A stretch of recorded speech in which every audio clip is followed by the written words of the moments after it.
Imagine you're sitting across from someone you thought you knew, your best friend, your partner, maybe even a colleague. One moment, they seem genuine, but then you catch a glimpse of something deeper, something hidden. What if you could uncover their true character, their deepest motivations, with just two simple questions? Questions so powerful, inspired by Carl Jung, that they peel back the mask we all wear and reveal who someone really is, sometimes even to themselves. In this video, you're about to discover Carl Jung's psychological secret to reading people like an open book. Not only will you learn these two game-changing questions, but you'll also see how they can transform the way you understand others, and even yourself. By the end, you'll have practical tools to navigate relationships, spot red flags, and unlock a deeper level of self-awareness. Stay with me, because these questions aren't just about others, they're a mirror to your own soul. Ready to dive into the mind of Carl Jung and see what's really beneath the surface? Let's get started. Picture this: Sarah, a 32-year-old marketing manager, walks into every meeting with a radiant smile, sharp insights, and an air of unshakable confidence. To her colleagues, she's the epitome of success, always polished, always in control. But behind closed doors, Sarah wrestles with a secret part. She's terrified of failure, haunted by a nagging voice that whispers she's not good enough. She pushes it down, buries it deep, and keeps up the perfect facade. Sound familiar? Maybe you've met someone like Sarah, or maybe, just maybe, you felt this way yourself. This is where Carl Jung, the legendary Swiss psychologist, comes in. Carl Jung spent decades unraveling the mysteries of the human psyche, and he discovered something profound. We all wear a mask. He called it the persona, the carefully crafted version of ourselves we show the world. It's the smile we flash when we're nervous, the confidence we fake when we're scared, or the politeness we muster when we're boiling inside. The persona isn't a lie, it's a tool, a way to navigate social expectations and protect our inner selves. But here's the catch: beneath that mask lies something far more revealing: the shadow. Carl Jung described the shadow as the parts of ourselves we reject, deny, or shove into the unconscious. It's not just our flaws or insecurities.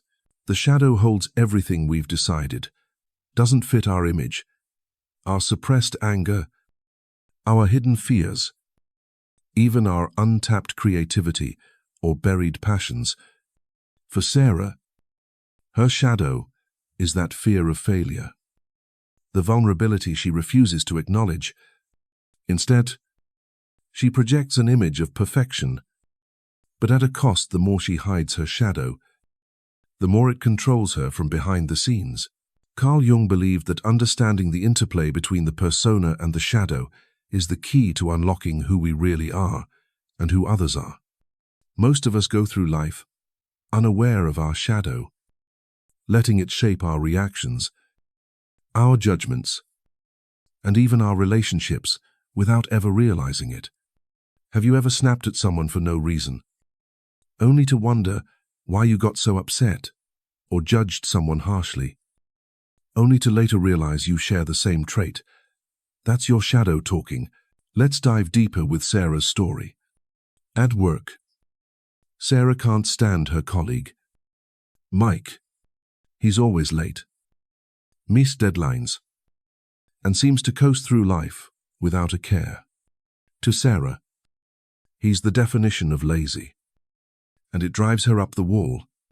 But here's what Carl Jung would point out: Sarah's reaction to Mike isn't just about him, it's a clue to her own shadow. Deep down, Sarah envies Mike's carefree attitude. She spent years suppressing her own desire to relax, to let go of the relentless drive to prove herself. Her irritation with Mike is her shadow screaming for attention. But she doesn't see it.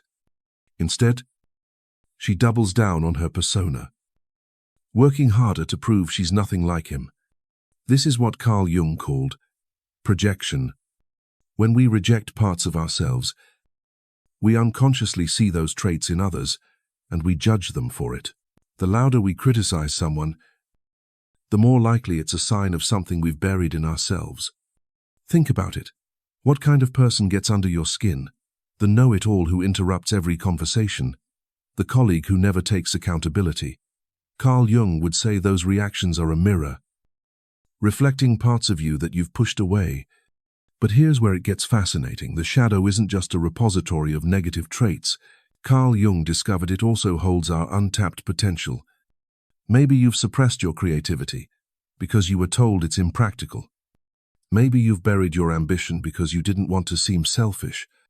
The shadow contains both the traits we're ashamed of and the gifts we're too afraid to embrace. For Sarah, her shadow isn't just her fear of failure. It's also her longing to be authentic, to let go of the need to be perfect and embrace her true self. So, let's pause for a moment. Have you ever felt like you're wearing a mask, playing a role to fit in at work, with friends, or even with family? Maybe you've hidden your true feelings to avoid conflict or pushed down your dreams because they felt too big. That's your persona at work. And it's normal. But Carl Jung's genius was in showing us that the real growth happens when we dare to peek behind that mask. When we acknowledge our shadow, we don't just understand ourselves better, we start to see others more clearly. 2. Here's a simple exercise to start exploring your own shadow.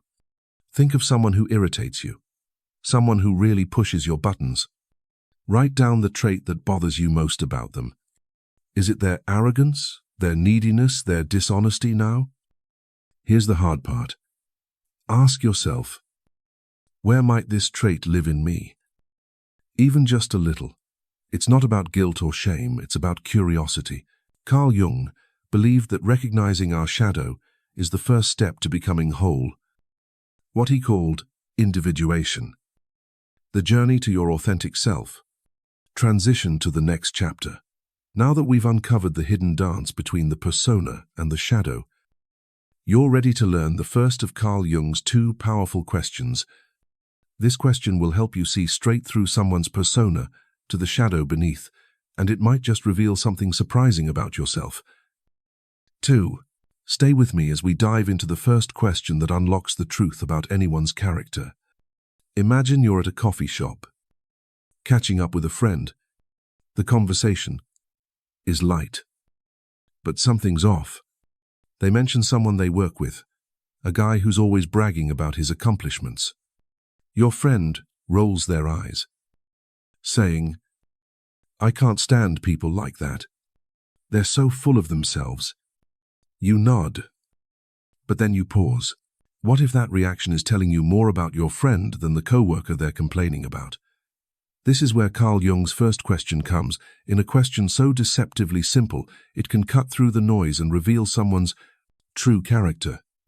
Carl Jung's first question is this: what kind of person do you absolutely cannot stand? At first glance, it sounds like a casual icebreaker, something you'd toss out at a party. But Carl Jung, the master of the human psyche, knew this question was a psychological landmine. It doesn't just reveal what someone dislikes, it shines a spotlight on their shadow, that hidden part of themselves they've buried deep. Let's unpack why this question is so powerful and how it can change the way you see others and yourself. Carl Jung discovered that what we hate most in others is often a mirror of what we reject in ourselves. He called this projection, a process where we unconsciously push our disowned traits onto someone else. When your friend trashes their boastful coworker, they're not just talking about that guy, they're revealing something about their own inner world.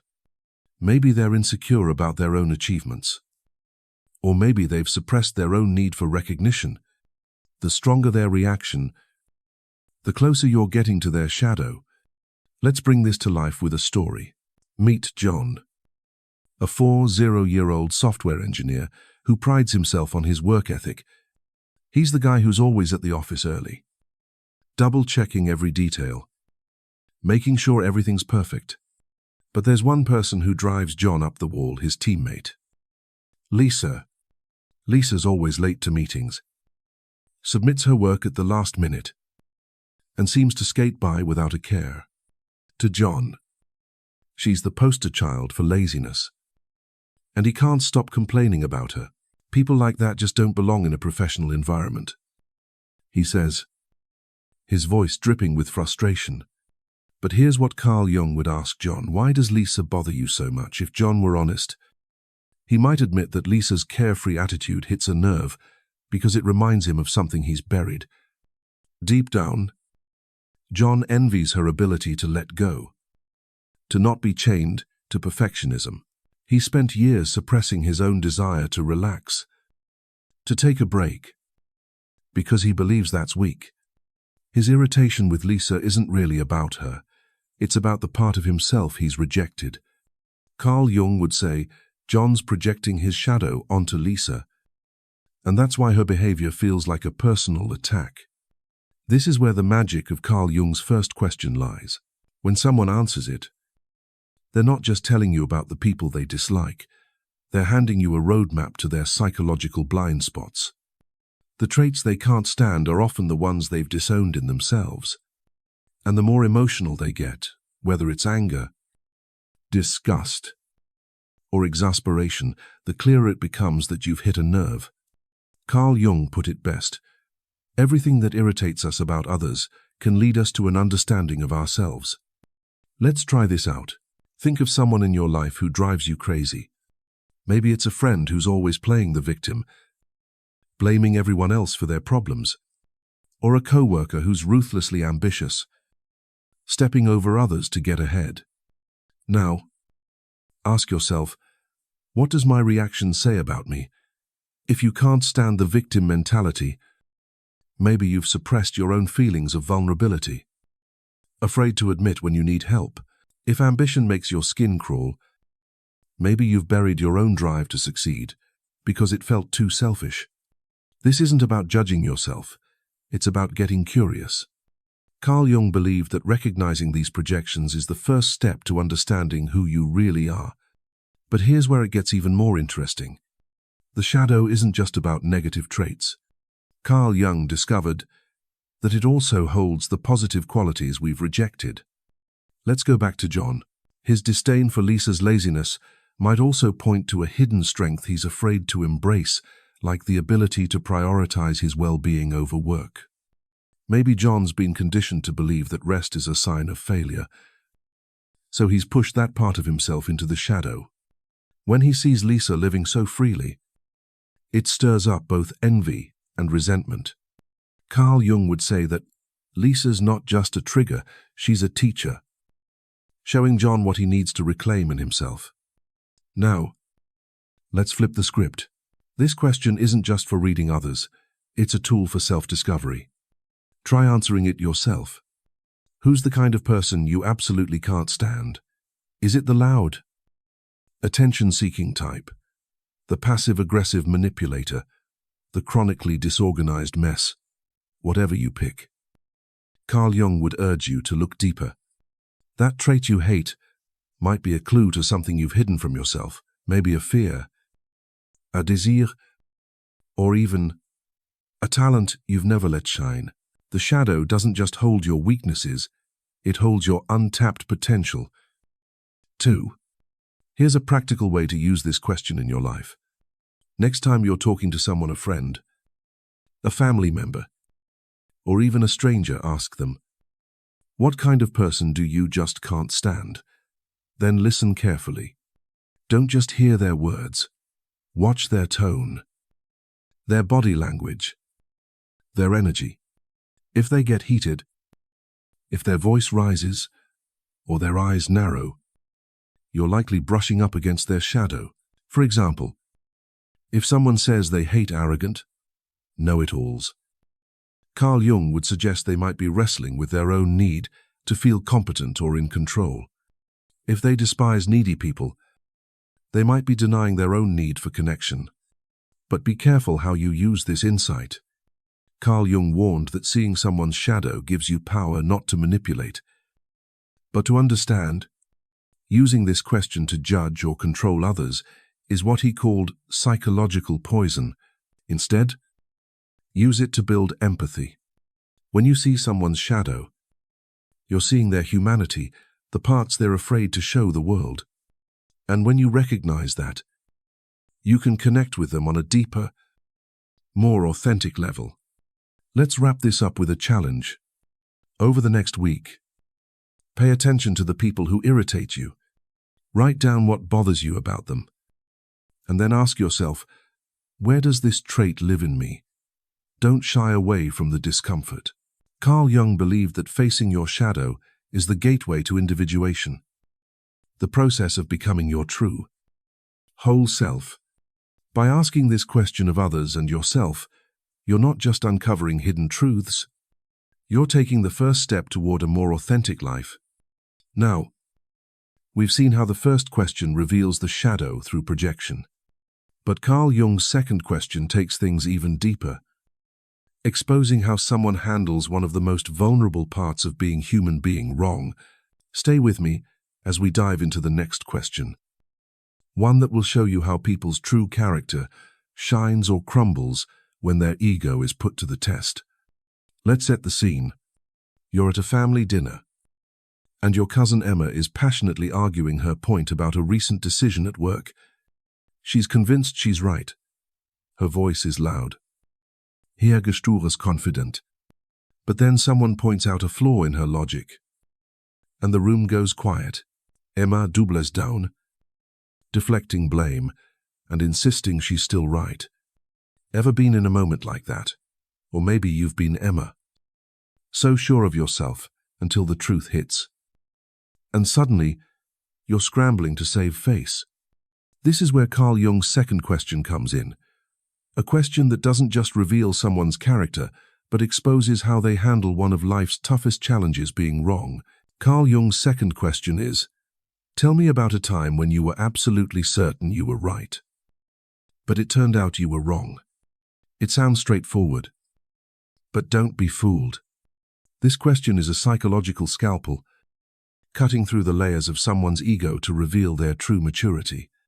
Carl Jung believed that how we deal with being wrong, when our carefully constructed image of ourselves is challenged, says more about who we are than any success or achievement.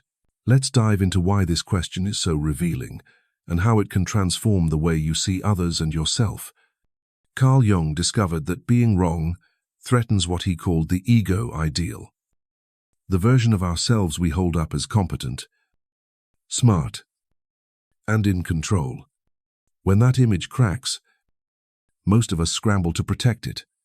We might deny we were wrong, blame others, or downplay the mistake. But Carl Jung found that the way someone responds to this question reveals their psychological strength or fragility. It's not about the mistake itself. It's about how they process it. Do they crumble, deflect, or grow? That's where the truth lies. Let's bring this to life with Emma's story. Emma, a 5-year-old project manager, prides herself on her leadership skills. She's known for making quick, confident decisions, and her team trusts her judgment. But a year ago, she spearheaded a major project, certain it would be a game-changer for her company.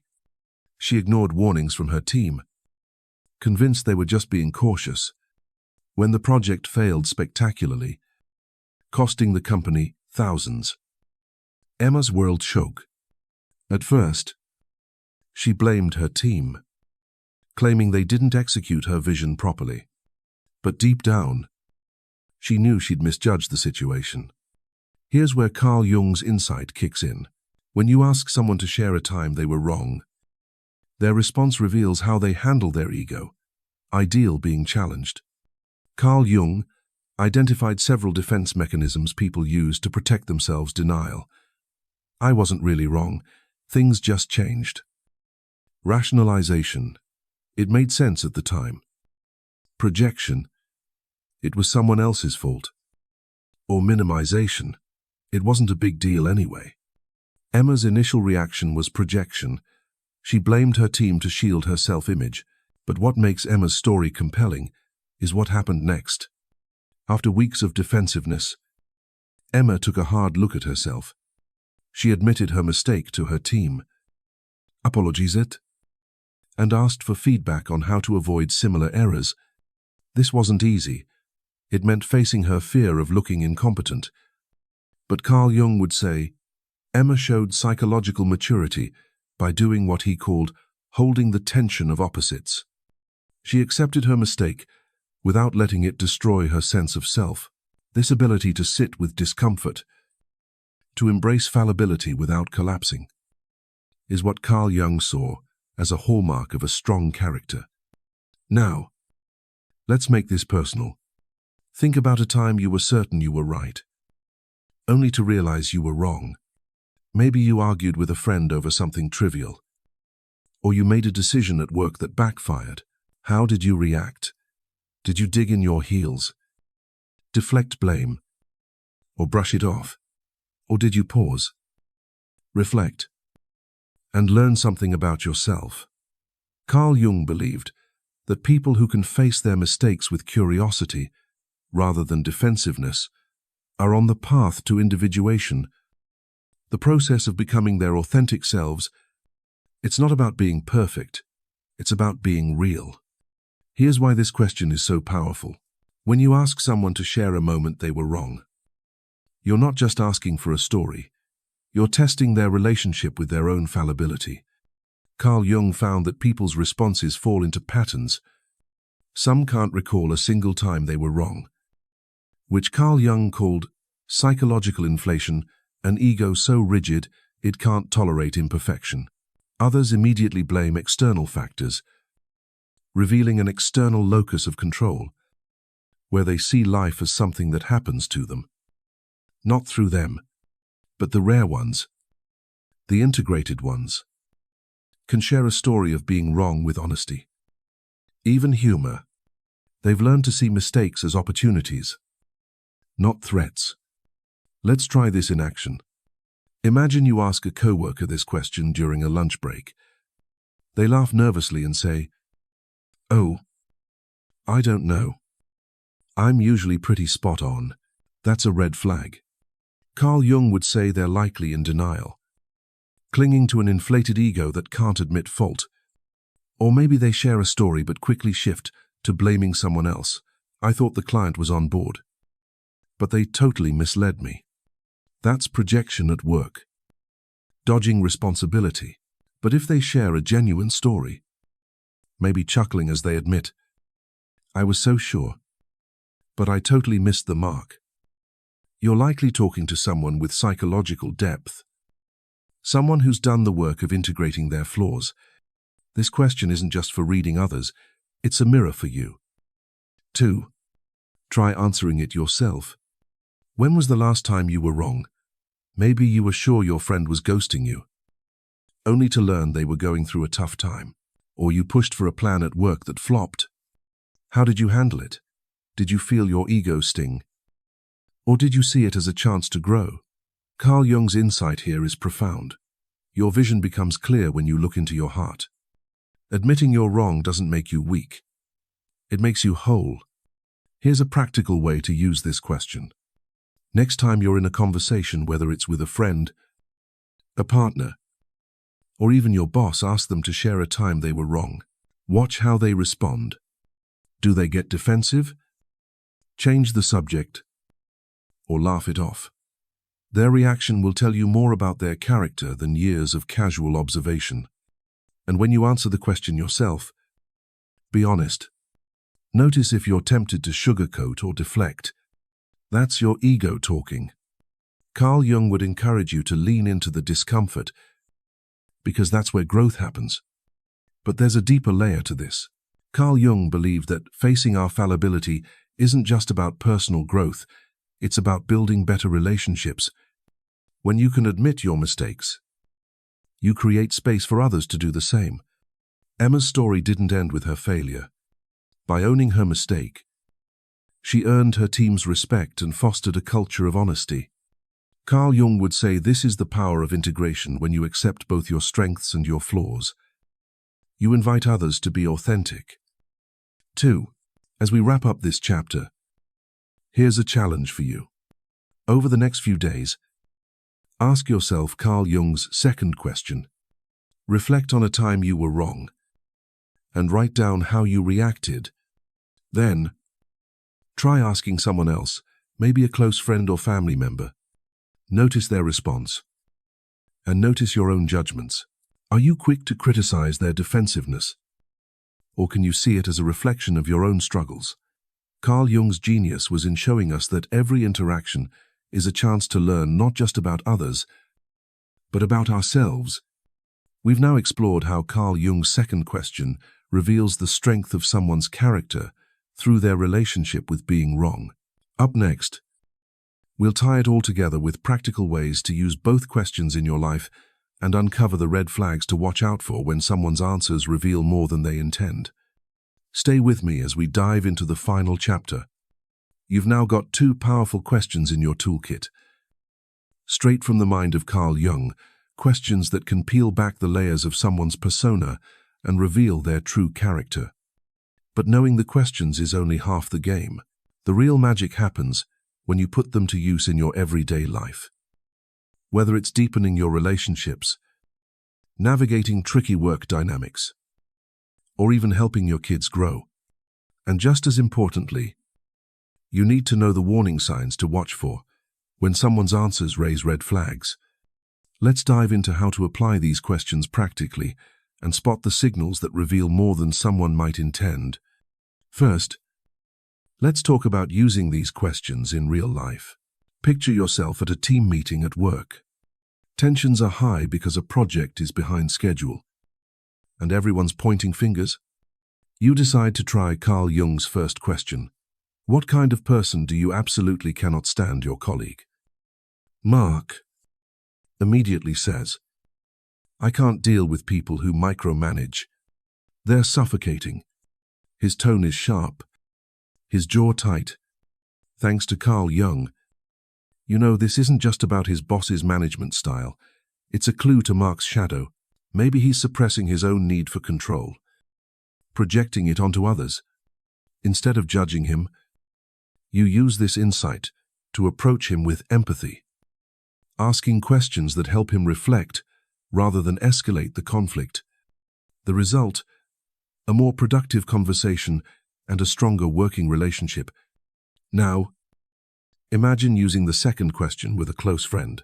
You're having a heart-to-heart, and you ask, tell me about a time you were absolutely certain you were right, but it turned out you were wrong. Your friend, Mia, shares a story about a misunderstanding with her partner. She laughs as she admits she was convinced he was ignoring her, only to realize he was planning a surprise for her birthday. Her ability to reflect with humor tells you she's got psychological maturity. She can handle being wrong without falling apart. This insight deepens your trust in her, knowing she's someone who grows from her mistakes. These questions aren't just for casual chats. They're powerful tools in specific contexts. In relationships, they help you see past your partner's persona to their deeper motivations. For example, if your partner says they can't stand needy people, Carl Jung would suggest they might be denying their own need for closeness. Instead of arguing, you can gently encourage them to open up, building a more authentic connection. In business, these questions can reveal a colleague's blind spots. If a teammate can't admit to being wrong, you know they might struggle with accountability. So you can adjust how you collaborate. In parenting, asking these questions in an age-appropriate way, like, who's the kind of kid you don't like playing with, can help your child develop self-awareness early. Carl Jung believed that modeling honest self-reflection for kids builds stronger psychological health over time. Let's ground this in a real-world example. Meet Rachel, a single mom trying to connect with her teenage son. Ethan's been distant, snapping at his friends for being fake. Rachel tried Carl Jung's first question, asking, What kind of person really gets on your nerves, Ethan says. He hates kids who act like they're better than everyone else. Rachel, guided by Carl Jung's wisdom, doesn't lecture him. Instead, she asks, have you ever felt like you had to act that way to fit in? This opens a conversation where Ethan admits he's been hiding his insecurities to seem cool.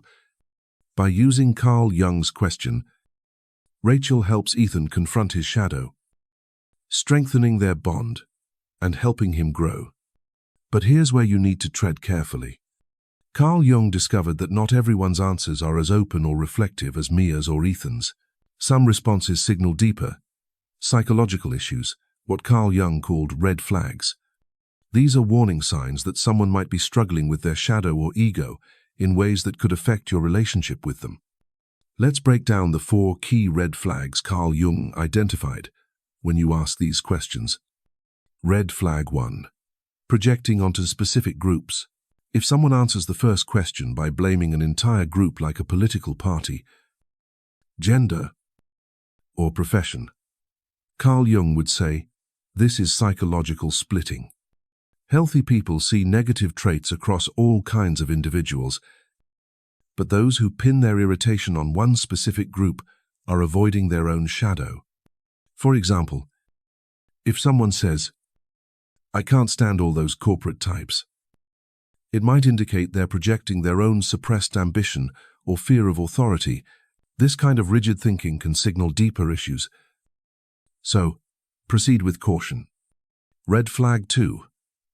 Never admitting they're wrong. If someone can't think of a single time they were wrong when answering the second question, Carl Jung would call this psychological inflation.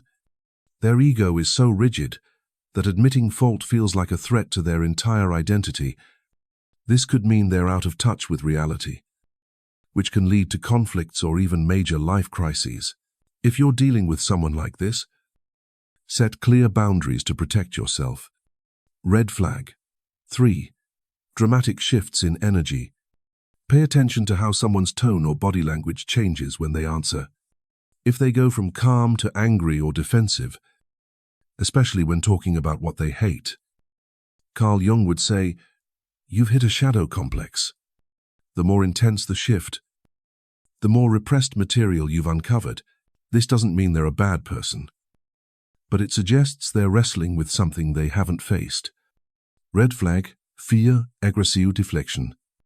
If someone turns the question back on you, why are you asking me this? What about you, in a hostile way? Carl Jung would say they're hiding significant shadow material. This defensiveness often masks deep insecurities or unresolved issues. Approach these individuals with empathy, but don't push too hard. They may need time to process. Here's a practical tip for spotting these red flags. Listen with your eyes as much as your ears. When you ask these questions, watch for clenched fists, averted eyes, or a sudden change in tone. These nonverbal cues often reveal more than words. And here's the kicker. Carl Jung believed these questions don't just reveal others, they change you. 2. When you ask them, you're forced to confront your own answers. If you judge someone for dodging the second question, you might be avoiding your own discomfort with being wrong. Carl Jung put it beautifully. The meeting of 2 personalities is like the contact of 2 chemical substances. If there is any reaction, both are transformed. So, how do you use this knowledge responsibly? Carl Jung warned against using these insights to manipulate or judge. Instead, use them to foster understanding. If a friend's answers reveal a red flag, don't call them out. Ask gentle follow-up questions to help them reflect. If you notice your own reactions shifting as you ask these questions, take it as a sign to look inward. Carl Jung's ultimate goal wasn't to make you an expert at reading others. It was to help you become an expert at reading yourself. Here's a challenge to tie it all together. This week, try using both of Carl Jung's questions in a real conversation, maybe with a coworker, a family member, or even a stranger. Notice what their answers reveal about their shadow and their ego. Then, Turn the questions on yourself. What kind of person can't you stand? When were you wrong? Be honest. And don't shy away from what you find. Carl Jung believed that this kind of self-reflection is the start of individuation, the journey to becoming your authentic self. As we move to the final part of this video, get ready for an explosive wrap-up. We'll revisit why these questions are so powerful and leave you with a call to action that will change how you see the world and yourself. Stay with me for the conclusion that will tie it all together. So, here we are. At the end of this journey into Carl Jung's brilliant mind and his two powerful questions that unlock the truth about who we are and who others are, let's take a moment to reflect. You've learned how to see through the masks we all wear, to spot the shadows we hide, and to understand what it means to face our own fallibility. But here's the real kicker. These questions aren't just tools for reading people. They're a gateway to knowing yourself. Carl Jung said it best. Your vision becomes clear when you look into your heart. Who looks outside dreams. Who looks inside awakens. Think about it. Every time you ask someone what kind of person they can't stand, or when they were wrong, you're holding up a mirror not just to them, but to yourself. That colleague who drives you crazy, they're reflecting a part of your shadow you've yet to face. That moment, you double down. Instead of admitting a mistake, it's a chance to grow, to step closer to your authentic self. Carl Jung's genius wasn't just in helping us understand others, it was in showing us that true transformation starts within. So, here's your call to action. Don't let this video be just another 30 minutes of content. Take these questions into your life. Ask them in your next conversation at work, with a friend, or even with your family. But don't stop there. Turn them on yourself. What kind of person can't you stand? When were you wrong? Be brave enough to sit with the answers, because that's where the real magic happens. Share your thoughts in the comments below. What did these questions reveal about you or someone else? We're all on this journey of self-discovery together. And your story could inspire someone else to take that first step. If this video opened your eyes to the power of Jung's psychology, hit that subscribe button and tap the bell so you never miss a deep dive into the human psyche. Share this video with someone who needs to hear it, maybe a friend who's struggling to understand themselves or others. And if you're hungry for more insights like this, check out our other videos on Jung's wisdom in the description below. Let's keep exploring what it means to be human, one question at a time. Thank you for joining me now. Go out there and awaken your true self.